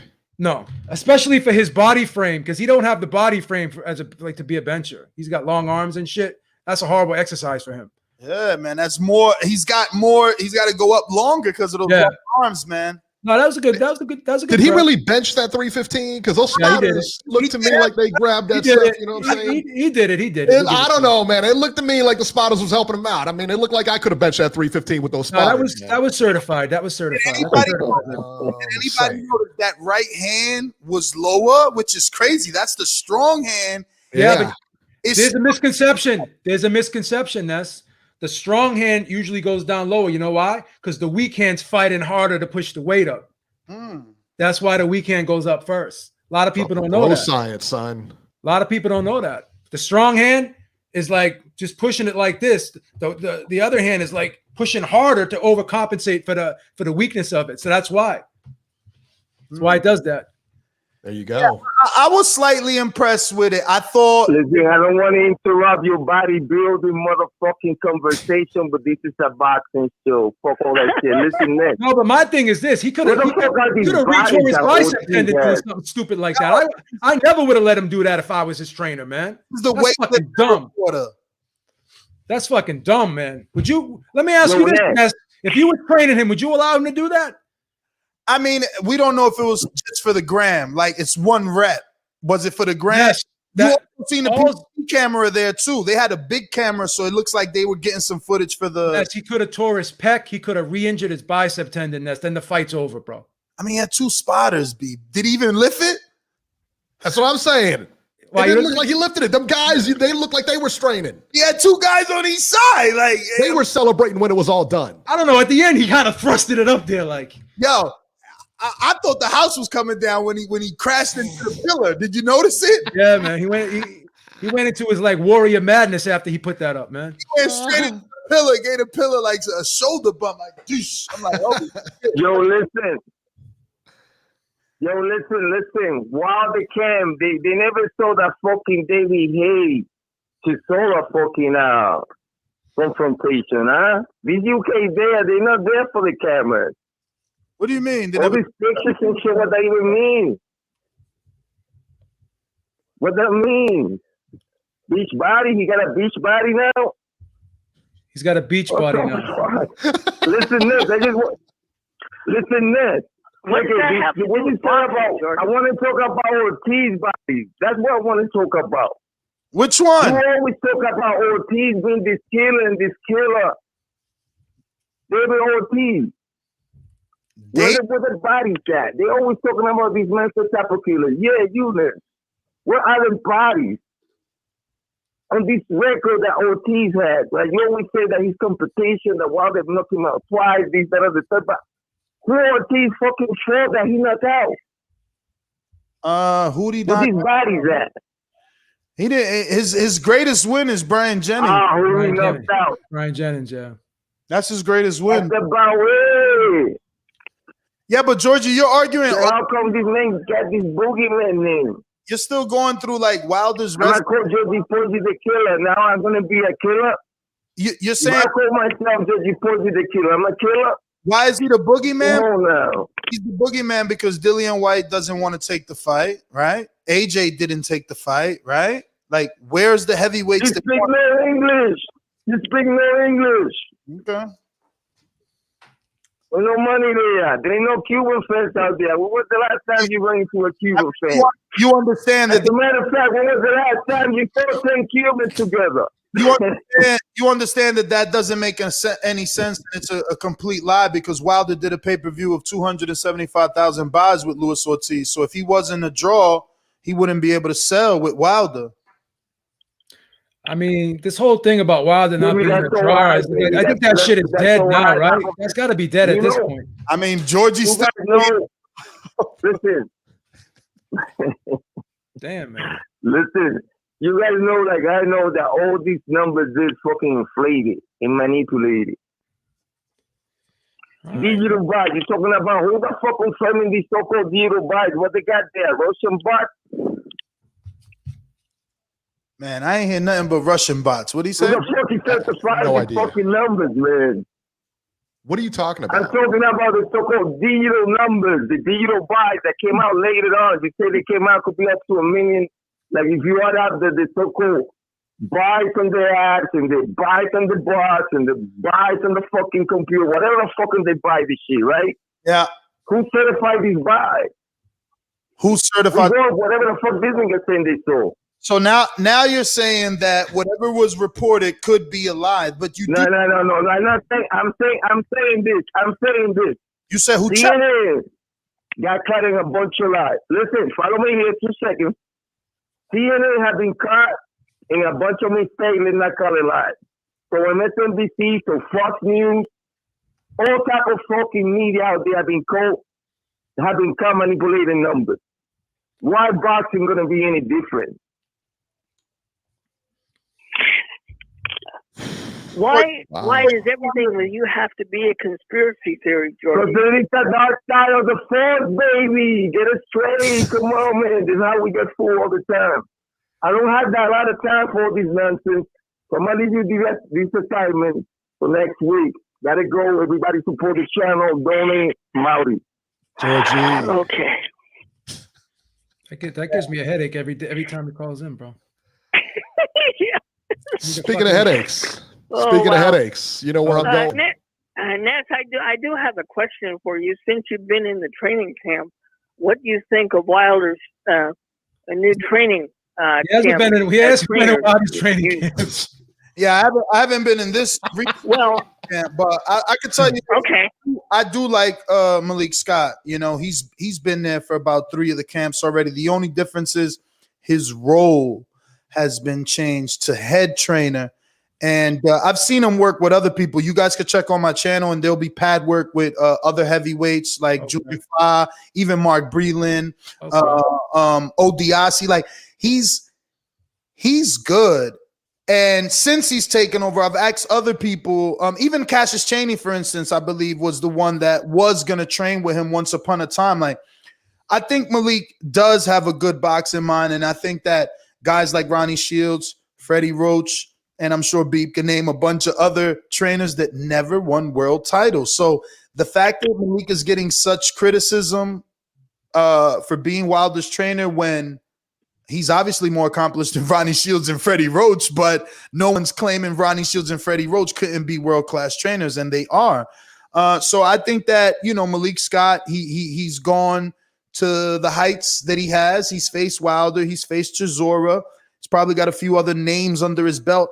That in itself is enough accolades and resume when you compare him to some of these other trainers. I mean, Hector Bermudez, any world titles he's won? I mean, you know, what about Kei Komura, who trained Shakur and Jared Anderson? Like, where are all these other world only Robert Garcia is the one I know who's been a world champion and now is a world-class trainer. Like, for people to knock Malik Scott because he wasn't a world champion, it doesn't indicate that you're not going to be an elite level trainer. Training, I think, is more about nurturing than it is teaching, man. Like, a lot of these guys just need like someone there on a day-to-day basis, so I don't know, man. I'm hoping it's a great fight. I'm hoping he makes the necessary changes so that it can be more competitive. Is this Malik Scott's first time as a lead trainer? Absolutely. Other than his son. But if you go through his Instagram, bro, he's got this girl that he's been doing pad work for about 4 years. I'm sure a lot of us know her because she's extremely gorgeous. She's extremely gorgeous. I think I said that already. And yeah, like I think she could turn pro, man, just based off pad work that he's been doing for the last 4 years. And that goes to show like what he's been teaching her. I'm sure she won't go pro. And all the same phrases still remain the same. Pads don't hit back. What is she going to do when she gets in the ring? And how does she look in sparring? But again, what he is teaching, his son is another person. You can see his son looks decent, So what he is teaching, he looks all right. There's not much you can do. We just got to wait and see. This is his biggest task. So he's getting given the benefit of the doubt. We're giving the benefit of the doubt. Absolutely. All right. We're giving the benefit of the doubt. 706, Robbie's favorite guy. You're live. Oh, fuck. Hello, Jason. And then again, maybe it's not. Oh, God. Now watch.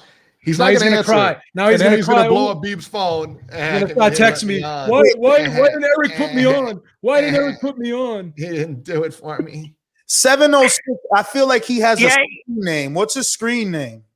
He's Heyman's Planet. What is it? Heyman's Planet. Yeah, Heyman's Planet. Yeah, you know him. Heyman's Planet, yeah. 312, you're live. Fight Doctor? Yo. Yeah. The Fight Doctor's in the house on Rick James status as always. What's going on? Fight Doctor. Wow. Fight Doctor. Yo, I fucking miss you, bro. Listen, where have you been? Been over here a lot. You come and calls in over there. I've been some here, some of there. But you know what? I need to come home, brother. I need to come home. Yo, I miss you, man. That's what's up. Good to hear your voice. Man, it's even better to hear yours, bro. Listen, I had to be a part of this because it's been a very long time since the three of you guys have been together. And, this brings back very sweet memories of all of the comedy and chaos that you guys and I was able to be a part of over at the TBV. So, just wanted to come on and, maybe just relive a bit of the comedy and chaos from, so long ago. So it's good to hear your voice, man. Likewise, brother. Yeah, Was there anything else, or did you want to give him a shoulder rub while you're at it? Or, I mean, did you have a question? I mean, do you want to wash his car? Hey, let's do me a favor. Pull your car around so Fight Doctor go out there and wash your car for you real quick. Oh, yes, I miss you so much. Oh, you guys are... Oh, yes. Yes, I just missed you. What's the matter with you? Wake up and be a man, son. Eric, you were not part of the... I'm part of it now, son. You were not part of all of the debate. You were not Eric, this is nostalgia, Eric. This is nostalgia. Yeah, get your washcloths ready. All right. Come on, Eric. You weren't there, Eric. You don't understand. Yeah, man. Yes, yeah, Eric. But you know what, Eric? We can create a new legacy with you, okay? We can create new comedy and new chaos, and we can include you in it, okay? I appreciate it. Thank you so much. Thank you so much. I appreciate it. Can you guys hear this? Yeah. Yes. Yeah, I like that. There you go. I didn't know you. Yeah. I didn't know you can hear that. I wanted to play this for Fight Doctor. I haven't heard this in forever. Oh yeah. There you go. Don't even respect your ass. That's why it's time for the doctor to check your ass, nigga. Fight doctor. Oh man. Chicago in the building, man. Shout out to you, man. Fight Doctor's like starstruck or something. This is the quietest he's ever been. He just stands on the line. It's the quietest I've ever seen him. No, he's used to cussing you like up. starstruck. I know. Yeah, he's like starstruck now. He hasn't gone in on you yet. I can't believe my man's back now.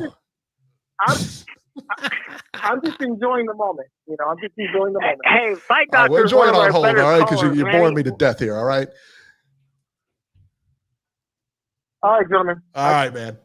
760, you're live. Oh, Jesus. Is he on? Oh, this has got to be Brian. You know, we're Brian? talking heavy. Hey, what's going on, fellas? What's up with you, Rob? Brian, what's going on, Brian? Hey, Brian, what's up? What's good? What's good? Hey, Eric. Yes. Hey, before I get started, don't forget about the pie bet we had. What's the pie bet we Remember have? the pie bet? I already forgot about it. What is it? No Canelo, no Caleb Plant. Did we bet on that? Remember, if we don't. I was there. I was there. That fight ain't happening either. That fight. Yeah, I'm skeptical of that fight too. Look at it. Yeah, don't forget. I don't care. Hey, listen, man, I'll welch on it. I'll welch on it. I don't care. What do I care about it? You know what I mean? That fight ain't happening, Brian. Remember You I told know you what? that? I ain't gonna lie to you. Look, Eric. I wanted to be the loser in that situation so we could get the fight, but unfortunately, that's not how it goes, man. So you gotta learn. You gotta learn. Yeah, if it doesn't happen, I'll take but one. Look, yeah, it's sad if it don't though. But look, let me ask you guys a question real quick. When you guys watching the fight on July the 24th between Wilder and Tyson Fury, who are you going to be rooting for? That's a good question because we all saying like, oh, Fury going to beat him. He beat him last time, but who you guys going to be rooting for? I got to root for Tyson Fury because I've been riding with Tyson Fury since like 2012, bro. I got to root for Tyson Fury, but that doesn't mean I don't like Deontay Wilder. I'm rooting for Wilder, man. I'm rooting for Wilder. I feel like we never got that fucking AJ fight. I think he could beat AJ. I always thought Fury was his toughest fight. I never wanted it first. I'm on record saying that.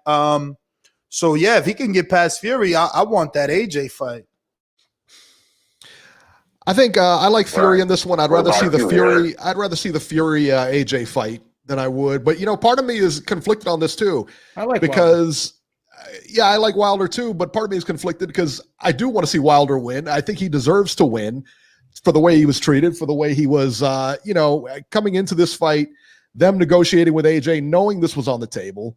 It was a slight. It really was. And if there's any justice in the world, Deontay Wilder knocks him out. Yeah, that's what you said. I like how you say that right there. If there's any justice. Yeah, because you're a Wilder fan. To win the fight, but hey, look, man, I love fucking. He knows he knows I'm fucking with him. Hey, I'm gonna be rooting for Wilder all day. Shit, if he lose, he lose. Who gives a damn? My life still go on. You feel me? But it ain't all that. Yeah, but you may call in sick a couple days at work if he loses. Are you going to call in sick on Monday if Wilder loses? If Wilder loses, like you call in sick a couple days at work? Take a couple personal days? I might. He said a couple. He said a couple. I think I might take a couple weeks. Damn! I might do a couple weeks. He was hurt. He was calling me up, man. He was calling me up, pouring his heart out to me after Wilder lost that second fight. Wow. It was sad. It was sad, man. I don't want to see that shit again. Spent many long nights talking this guy off the ledge. Again, do you? I had to call that one. Look, man, look. How many times have I picked Fury and I told Eric, how many times have I told you, man, about Fury? No one wants to listen. You didn't stoppage though, did you? Did you go with the stoppage, Beep? No, I didn't think he was going to stop him. I didn't think he was going to stop him. I can't lie about that. There's no way I can lie about that. Dude, I didn't even believe the dude was going to put on the weight. You guys really think he's going to? Hey, so look. No, he'll be about. Corey Lee is the only one who has stoppage. Hey, hold up, man. Y'all taking up my call. Hey, hold on real quick. Go ahead, man. Hey, if Wilder do win, sorry, you have the floor now. I'm sorry. He's gonna lose. Okay, like I said. Okay, if Wilder wins, right, being an underdog in this whole situation, where would that rank him to beat Tyson Fury? Because they already saying that Tyson Fury is the next Muhammad Ali since he beat Wilder. So if Wilder beats Fury, where would that put him? I think it puts him back where he's already at, or where he once was, amongst, you know, one of the baddest, most feared, biggest punching heavyweights in history. That's his role, is the bad guy, you know, as in terms of power. You know, I think that's his role. Right. Okay. So, well, hey man, thanks for having me on, you guys. All right, brother. Thank you for calling, Brian. Thank you for that. He sent me a Tyson Fury shirt, man. He sent me a Tyson Fury shirt with Tyson Fury sitting on the throne with a crown. I got to give him a shout out for that. Listen, this might be a blessing in disguise. I don't send other guys clothes. That's just my you know, my. That's all right. That's all right. This could be a blessing in disguise for Wilder, right? Because think about it. First fight, if he beats Fury, what does Beeb say? Oh, well, Fury was 300 pounds. He had 2 tune-ups, not on the level of Wilder. So you know, a lot of people felt Fury should have got the decision in that first fight. Then the second fight comes, Fury completely outclasses him. So now when Wilder beats him, he gets credit. He does. He gets super duper. If he beats him now, he beats him now, I'm gonna give him a ton of credit. Yeah. Boatload of credit. Okay, let's go with that scenario. Let's say. What you say, Ness? Okay. Go ahead, Robbie. I'm sorry. Okay, let's go with that scenario. Let's say that Deontay Wilder goes ahead and beats Fury. Which camp is easier to negotiate with if you're Eddie Hearn? Is it easier to negotiate with Top Rank, or is it easier to negotiate with PBC when it comes to a Joshua fight? You won't be negotiating with Top Rank if Fury loses. What are you gonna do? Fight a loser? No. I'm saying if Fury wins, or if Wilder wins, he's looking at the scenario if either guy won, he would be easier to work with. I was fortunate enough to have Eddie.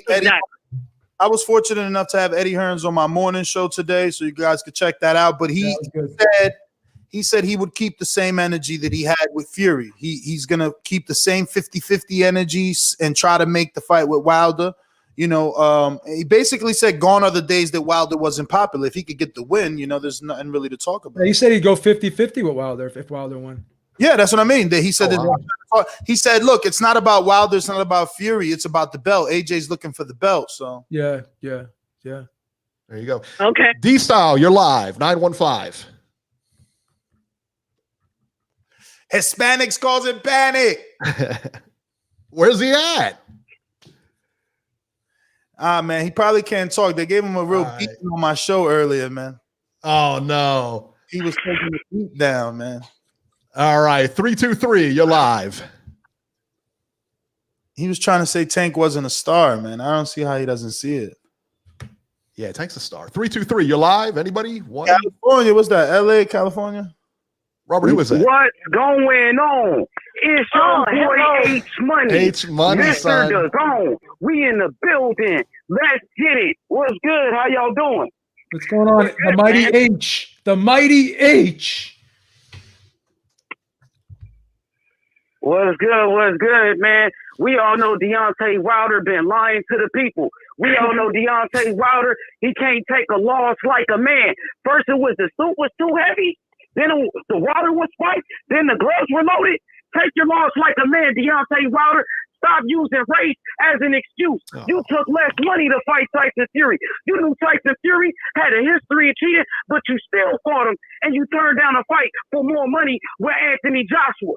Let's be real about this situation. Malik Scott, he has no experience as a trainer in the sport of boxing. Name one champion Malik Scott trained. Just one. Now, there's a narrative on you don't have to be a great fighter to be a great trainer. But Robert Garcia, he was a world champion. Roger Mayweather, he was a world champion. Rest in peace.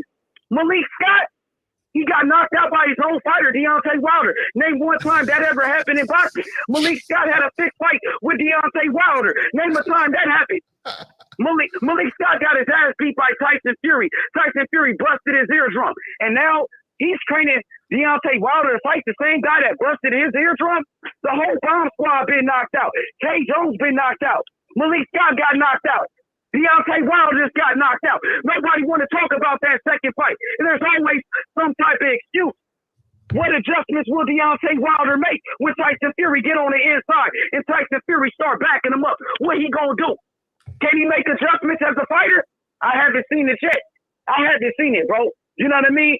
So I want to give a special shout out to Nestor Gibbs of the Boxing Voice for giving me an opportunity on his platform. You know what I mean? And I made my own platform. So I want to thank you, Ness. And B, thank you for bringing them to the platform so we all can get reunited. You know what I mean? Reunited and it feels so good. Reunited and it feels so good. This Friday, Javier Fortuna versus Jojo Diaz. The winner will fight Devin Haney next. Devin Haney, the youngest champion in boxing. Devin Haney, the next Floyd Mayweather. We want all the champions. We want Teofimo Lopez, Ryan Garcia, Gervonta Tank Davis, Devin Haney, the smartest fighter in boxing. Devin Haney, the next Andre Ward. Let's go, baby. Let's go. Team Haney this Friday. Jojo Diaz, Javier Fortuna, the winner better fight Devin Haney or there's a whole lot of ducking going on. He's the youngest boogeyman in boxing. He's the youngest boogeyman in boxing, B. Come on, B. Haney. H! Let's go. H! Wilder, any excuses? Hey, Ness. What's up with Wilder, bro? What's up? Talk to me, Ness. Yo, what we got? 18 days, champ. 18 days, and we gonna have all the answers that he didn't want to give us, man. Hey, Ness, he focused on you while he should be focused on Tyson Fury.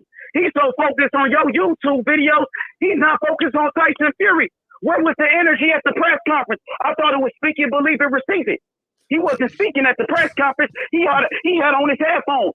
July 24th, them headphones got to come off, and he got to face reality. He's going to have to fight Tyson Fury, who's considered the best heavyweight in the world.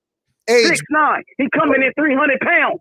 What Wilder going to do? Tyson Fury got too many skills, man. He underestimated Tyson Fury. He slept on him. Tyson Fury came back and dominated. Tyson Fury shocked the world 2 times. I don't care what color Tyson Fury is. The man can fight. The man can fight, bro. And I appreciate the opportunity. You already know, man. H Money, Mr. DAZN. We in the building. Let's go. H Money. Woo! Wow, man. That was great. Wow. Do you think he reads all that? Do you think he's got? I think he's got it all. I think he's got it all prepared. I really do. I think he's got it all prepared because he gets flustered when he comes off of that script. Why do you always get to try and steal somebody's shine, bro? I'm just saying. Come on, man. I'm just saying. Oh, wow. Just asking questions, Beeb. I can't ask questions no more. You can do whatever you want. Yo, I was gonna ask, man. He didn't give me an opportunity to ask him, so I'll ask you guys. The narrative is putting on the headphones didn't give Fury anything to feed off of. Hence, kind of, it was like a reversal of roles, right? Like Fury wasn't in control because Wilder didn't give him anything. Did you guys see it that way? Or did you see it like, you know, I guess the rest of the YouTube media that's like, oh, he put the headphones not to have to deal with Fury? I think that's it. I think that he put those headphones on to not have to deal with it. I think he doesn't want to hear any negativity right now, which explains why he's only going on certain platforms and everything like that. He doesn't want to hear the negativity. He only wants positive vibes, and good or bad. I mean, you can view it how you want. If it works for him, who are we to say? You know, I don't know. We'll find out in, you know, a couple of weeks if it worked for him or not. Well, there's 2 sides to it. There's one side that, you know what, the talking's done. I'm just here. I'm in fight mode right now. And I don't want to go back and forth with this guy. I just want to get in the ring and do my talking in the ring.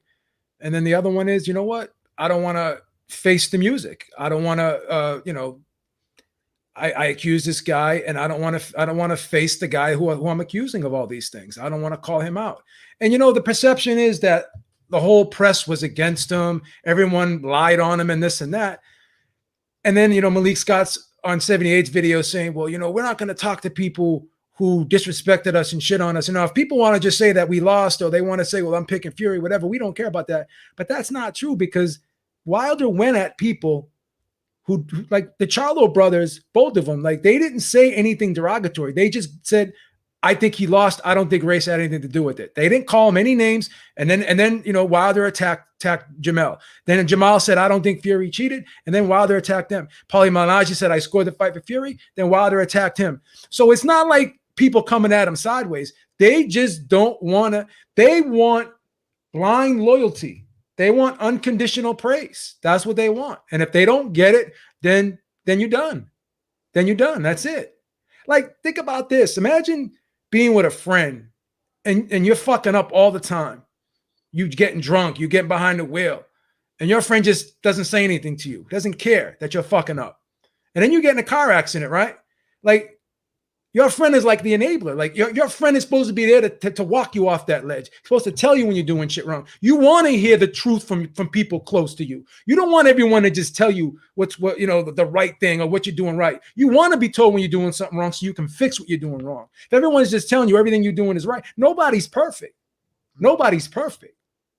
So if people are there telling you that you're doing things wrong, and you just want to look at them as attacking you or being negative towards you, or being that most overused word in social media today, hater, right? If you want to call everybody a hater because they're telling you things you don't want to hear, then, I mean, you're not going to be able to correct your mistakes. You're not going to get better as a man. Ness, we made mistakes. We admitted we made mistakes. If we were stubborn, then where would we be today, right? Yeah. Think about it. Right? We're on this panel together, that's for sure. So that's the thing. Like, just because someone tells you that, like things you don't want to hear, Eric and I, we have offline conversations and we constructively criticize. Well, maybe we should do this. I don't think you should do that. Well, what do you think about this? Like, I'm not going to sit there and say everything that Eric does is great and everything. And I don't want Eric to say everything I do is great. I remember when you used to tell me, Beeb, your mic sucks. Get a new mic. I got a new mic. Beeb, you need to get a better camera. You're looking like fucking pixelated and shit, right? I got a new camera. Beeb, when you go to the fights, make sure you have a camcorder. I bought a camcorder, right? Because I mean, you were telling me these things to make me better, to make the product better, right? That's it. So what am I going to do? Fuck you, Ness? Oh, I'm just going to use my phone. What do you? No, I did what I thought was right because I respected your opinion and you gave me information and I took it as you're trying to make me better so I could make the show better and I can make the product better. And that's all it is. Like, people just have an opinion, right? So it's just unfortunate if all this just isn't an act and it's not just him being a character. And if he really believes that everyone's out to get him, if he needs to believe that, he needs to have that chip on his shoulder that, like, the world's against me and that makes him better. That's great, but if he's going to be stubborn and still think that he only has to be right for 1 second and he's going to depend on that one punch again, then we'll see what happens in this fight. We'll see. Like you said, we got 18 days. It's put up or shut up, right? Definitely, man. I can't wait, man. I can't wait. I know it's going to be huge. You guys should join me on a live fight chat. We should definitely watch. I'll come on.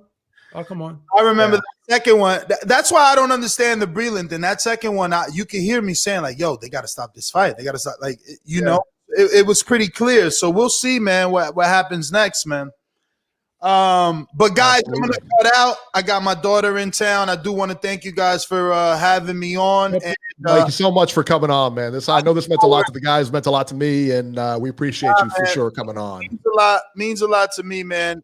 Guaranteed, as long as I got an invite, I'll be back more regularly. Like I said, I think that we should all frequent each other's channel to grow each other's brand. You know, even H money. You know what I'm saying? So that's who you picking? What, Wilder Fury? Yeah. I mean, obviously you got to go with Fury, man. He's the favorite for the reason. You know, I'm going to be rooting for Wilder. I want him to get a win. But you got to. You gonna bet the over? You gonna bet the over? The over. I would bet the over.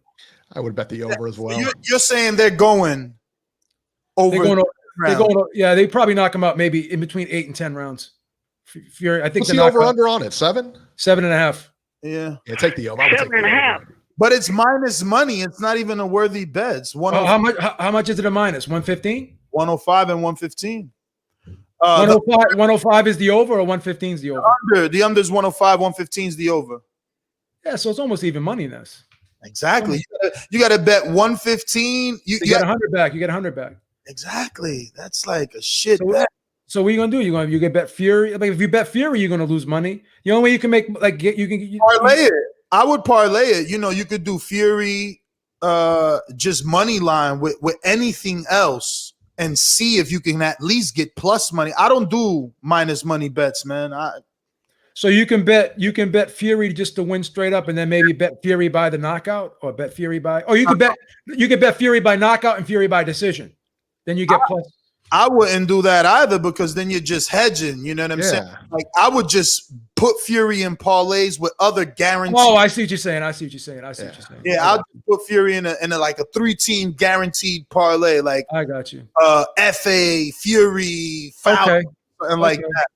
That's what what's his name? Chakal does that. Chakal does, yeah. Chakal's been killing it lately. Yeah, he does that. Parlays are a little bit safer. You can bet less, and if you hit a 5-team parlay, you're gonna make some money.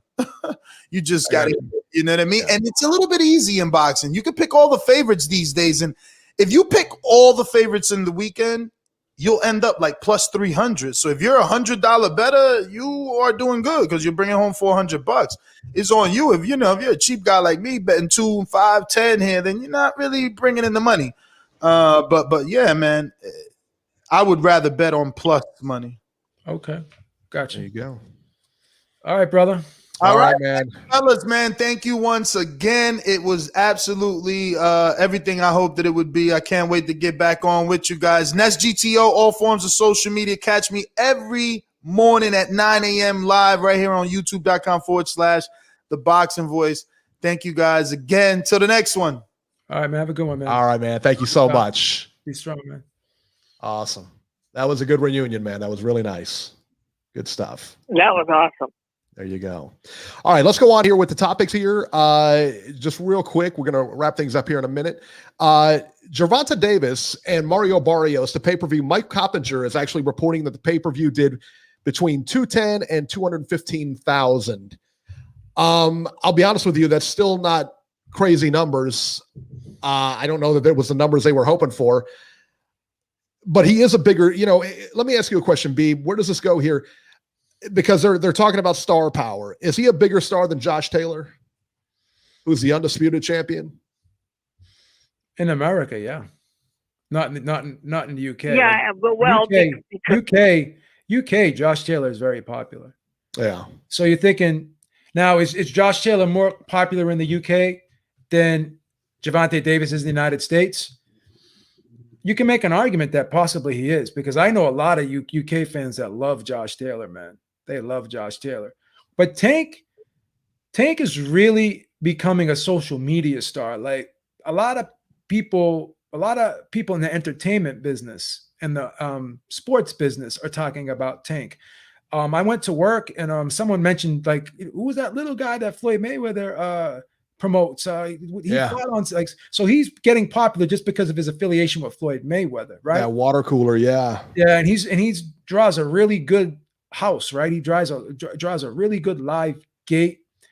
And people complain about the pay-per-views, and for the fans, the pay-per-views do suck, because when you have other promoters like Golden Boy, Eddie Hearn, and Top Rank, who are all working off of digital platforms, and they're allowing fans affordable options to watch boxing. And then you have PBC, who, when they first came out, they were talking about putting all these fights on free TV. Now they're doing the exact opposite of that, right? So it's not great for the fans. But to be honest with you, for the fighters, it is better, because if you do the math, right, they guaranteed Tank $1 million. They guaranteed Barrios 1.5. The undercard didn't make a ton of money either. So Showtime has the budget, right? So they can put up less money for the fight, and then they can allow these fighters to make the money on the back end of the pay-per-view. So from a business standpoint, for all parties involved, right, it's good for Showtime, because that they get to put up less of their budget money for the fight, right? And Showtime, believe it or not, people don't know this, but they always think that the cable company gets half and the promotional company gets half to pay the fighter. But also the distributor gets 10%. So really, the fighter, the promoter gets 45, and cable companies get 45, and the distributor gets 10. So Showtime gets 10%. So out of that money, they get about $1.5 million of the pay-per-view revenue too. So from a business standpoint, it does make sense because Tank possibly could have made upwards of close to $5 million for this fight because of the pay-per-view backend, right? And Mario Barrios could have made like close to 1.2 million. So if they were just to fight on Fox and Fox was going to give them a straight guarantee, Tank would probably get 2 million and Barrios would probably get like 400,000 or 500,000, right? But now these guys have the opportunity to make more money because they're on pay-per-view. But the flip side to that is only 200,000 people saw them, if the numbers are correct. Whereas when you're on TV, Fox or ESPN, you're going to be in front of millions. And those millions can translate into future pay-per-view buys, right? So do you want the money now or do you want to wait a little bit for it? That's the thing. Well, Now, the other thing I was thinking too, when we talked about these numbers, okay, it was 215, 200 or 210 to 215 or whatever numbers are going to give us. This didn't come out on Wednesday. This came out toward the end of the week when all the digital buys and everything like that would, obviously those are all crunched in. You know what I'm saying? I mean, so was this a flop in your opinion? It did about what I thought it would do. But in terms of, do I think these are great numbers? I think they're respectable numbers. I don't think they're good enough. I don't think they're exceptionally great numbers. I think they're acceptable numbers. I don't think they're horrible numbers. I just think they're okay. I think by doing 90 seconds, by doing in the 200,000 pay-per-view range, I don't think it's good from a popularity standpoint. Don't get me wrong. I don't think it does anything to add. Well, here's the thing. Let me just rephrase that. So what they did do that was smart is they took clips of the fight and they put them up on social media. So they're putting like the knockout clip, the knockdown clip, and they're putting them on social media. So they're taking clips of the fight, putting on social media, and these clips are getting a shit ton of like millions of views. So I guess the strategy is, we're gonna put on pay-per-view so these guys can make the most money they can make, but then we'll just take portions of the fight and then we're gonna show it on social media, and then we'll rebroadcast the fight the following week so more people can watch it. So I guess if you really think about it, they're using social media as a way to really make fighters bigger now. And I think you have to, yeah. Yeah. So when people say, oh, well, only 200,000 people watched this fight, if you really think about it, that's not true because, like I said, when you look at the highlight video on YouTube that Premier Boxing Champions put up on there, how many hits did that get? How many hits did the clip on Twitter get? Did the clip on Instagram get, right? So they're still putting Tank out there to the masses, and a lot of people are seeing it. Now, in terms of the numbers, 200,000 pay-per-view buys, okay, the kid's 26 years old. Floyd didn't start doing pay-per-view till he was 29. His first pay-per-view was 400,000 pay-per-view buys, but he was the B-side. He had Arturo Gatti to be the A-side in that one. And plus, there was no really illegal streaming back then. So that, you have to factor that in. But is the numbers phenomenal? Does that mean he's a pay-per-view star? I would say no, but the potential is there. Yeah. Because a lot of people aren't talking about him, especially the younger demographic. Well, and I think a lot goes into a pay-per-view as well. I mean, that undercard was lousy. As far as on paper. Now, the guys performed and everything like that. I get that. But on paper, that undercard that left a lot to be desired, put it that way. Robert, let me bring you in here for a second here. Is he a star? Is he a pay-per-view star? Tell me, what's up? He's a star because of the fact that he can sell tickets, but that does not translate right now to pay-per-view buys. In my opinion, if he wants to up his pay-per-view numbers, he's got to up his opposition on the other side of the ring. He's got to get a better quality type opponent. Not saying that Mario Barrios is terrible, but if you get a Vasily Lomachenko, if you get a Ryan Garcia, if you get a Devin Haney, if you get people like that to be on the other side of the ring with you, you're going to increase your pay-per-view numbers. If he stays at 140, if he can somehow get Josh Taylor in the ring, see, the problem is we don't know what Tank Davis is going to do. We don't know if he's going to go back to 135. We don't know if he's going to stay at 140.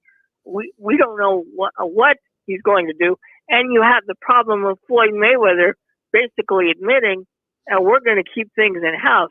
Well, if you keep things in-house, you're going to limit the kind of fighters that he can actually fight, unless you're going to go out and spend money to sign more people in his weight class that's going to give him interesting fights.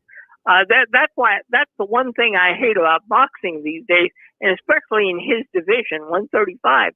You got people that could fight one another, but nobody wants to work together. I think that's a real problem. There you go. All right. I think that's it, guys. Listen, man, if you guys are listening and if you haven't done so already, give us a thumbs up, man. Give us some likes. Give us some love. Give us some love. All right. I didn't get a chance during the broadcast. I'll shout everybody out who gave us super chats and everything like that. We didn't get a chance to. Everything kind of moved fast. Everybody who gave us super chats, thank you so much, man. It really does mean a lot to us. It helps us out. You guys going and telling your friends about this. We're trying to make the channel grow. So that helps us out as well. So anything that you guys can do to help us out, that'd be great. Tell your friends about it, retweet, tweet it out, retweet it, whatever the case may be, man. Help us get bigger, man. The bigger we get, the bigger you guys, like I said, we put on better shows. So trying to grow here, man. Chandler M's in the chat says Tiafimo is still a scrub. Don't forget it. We have a pie bet. I had no idea I had a pie bet with Brian, by the way. I had no idea. No, I remember you did because he said that. Didn't. I want to see the video. I want the video to be produced. I'll pull it up. You said that the Caleb Plant Canelo fight was going to happen. He said he doesn't think it's going to happen.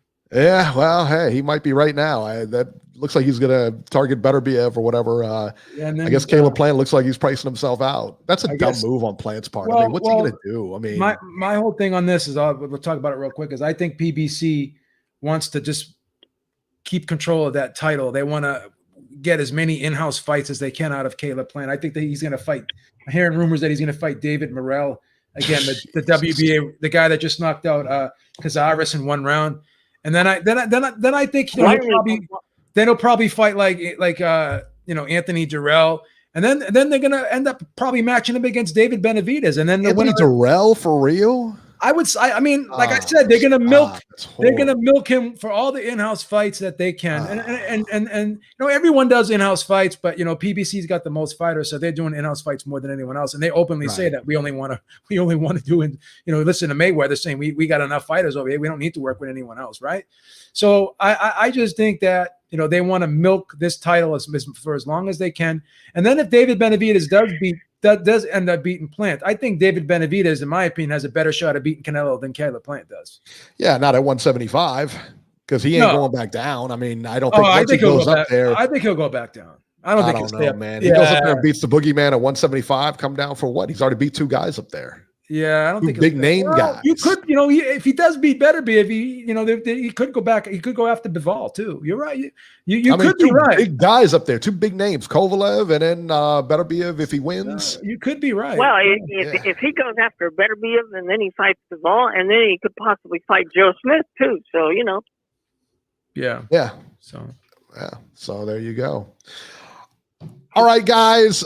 Thank you so much for tuning in, man. We appreciate it. And remember to catch us on Sunday at 7 p.m. Eastern time. So catch us here, same bat time, same bat channel.